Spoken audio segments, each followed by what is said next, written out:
Hello, this is author Roshan Lindsay again with Holding On to 6Gs.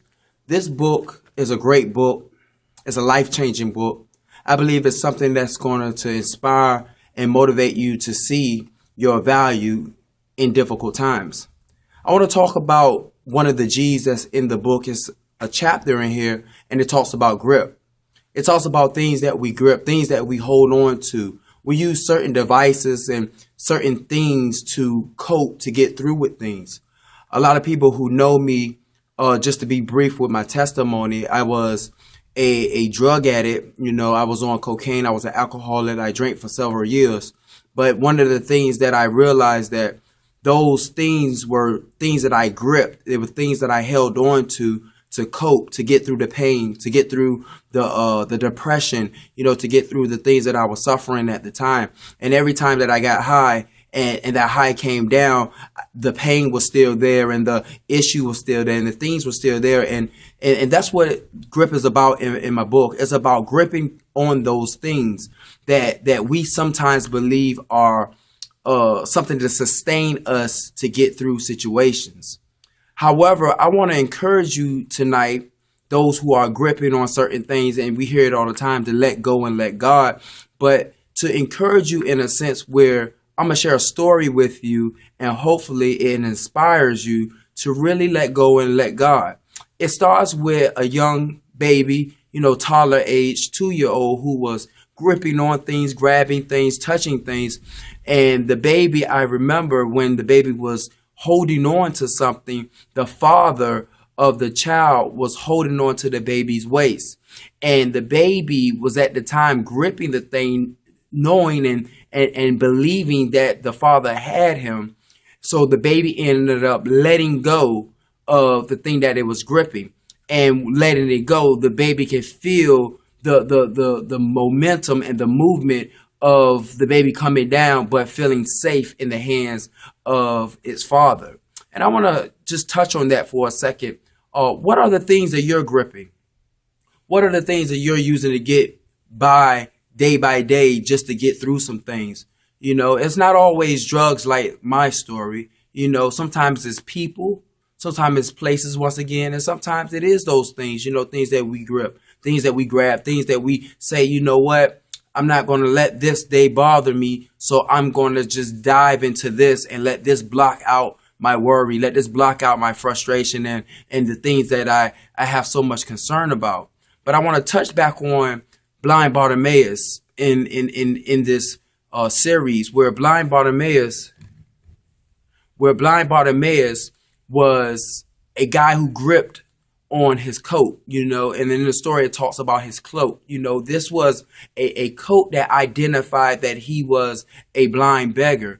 And sometimes we have triggers and we have certain things that when people see us, they label us. Oh, that's that pothead, or that's that person who drinks a lot or smokes a lot or fuss and cuss a lot. Like, we have all these labels and all these titles because we have gripped certain things that causes us to see or to be seen in a way where that's not who we really are. Like, my identity wasn't a cokehead. My identity wasn't someone who was a pothead or an alcoholic. My identity is who God has created me to be in Christ. So in saying that, blind Bartimaeus, when he received his sight and he received his healing, he threw his coat down and threw it away.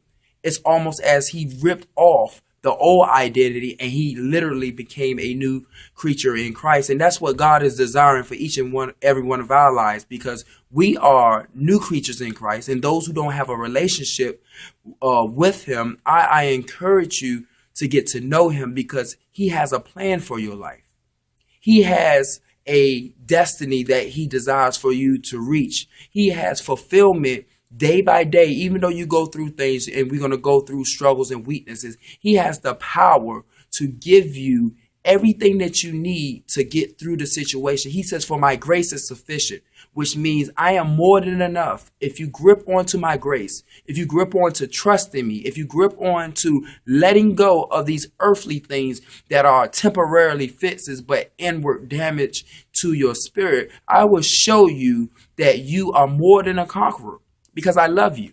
So I want to encourage you today, if you're gripping onto anything, ask God to help you release those things. Loosen up the grip, just like the baby did in what I shared earlier. Because when the baby let go of their grip, they fell into the hands of the Father. And that's what God is doing. God has his hands around us. For he said he would never leave us nor forsake us, which means when you let go and let God, you will see the fulfillment and you will see the manifestation of God's power in your life when he is carrying all your burdens. You feel lighter. You feel uplifted. You feel like you can make it through anything. Things going to come your way. Challenges are going to come your way. Even the things that you let go of going to start to look even more good, more taste, more desirable, when you let those things go. But I encourage you not to get weary in well doing, for in due season you will reap if you faint not. Please don't give up. Let go of your grip of things that mean no well. They mean no benefit, because those are the things that the enemy uses sometimes to try to keep us from reaching our goals, reaching our destiny, and understanding our true worth and our true value. I'm Roshan Lindsay, and I am the author of Holding On to 6 G's. I just gave you a brief description of the chapter grip, but there's more information, more detail, more nuggets, more illuminating revelation that I believe will inspire you to let go of some things and let God have his way in your life. Thank you and God bless. For more information, check out the link that's connected to this video so that you can see my website, so that you can purchase this book, and so that you can continue to be inspired, encouraged, and empowered in the things that God has called you to with a peace of mind. Thank you and God bless.